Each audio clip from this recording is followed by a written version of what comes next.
Hi, I'm Angela Myers, and I just wanted to talk to you a little bit about what engineering explorations is and what we might do or not do in this course.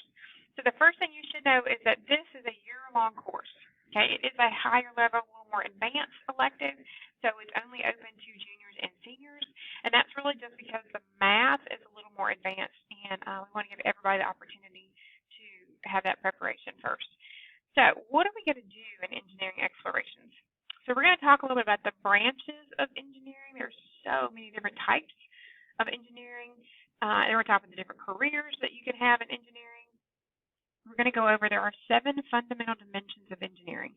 And by dimensions, we basically mean areas of engineering. So, for instance, math or light and current. So there's a lot of different fundamentals. We'll go over those. Each one of those fundamentals has its own chapter. Sprinkled throughout, we're going to really talk about the problem-solving process with some hands-on projects.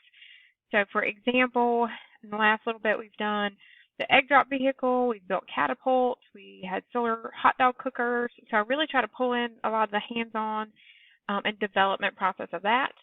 We're going to talk about engineering materials, and then we're going to jump into kind of the second half, and that is engineering drawing.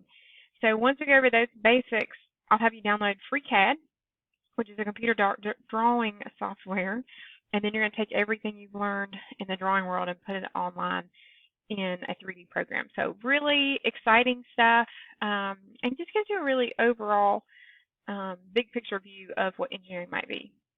So what we will do, you'll have a better understanding of what careers look like in engineering. You'll have a better appreciation for the math skills that are used daily as an engineer. You're going to do a lot of hands-on projects that really allows you to build and create.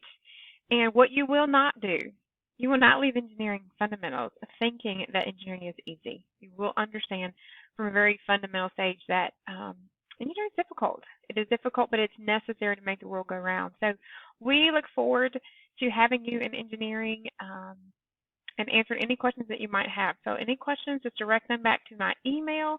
And if not, we hope to see you soon.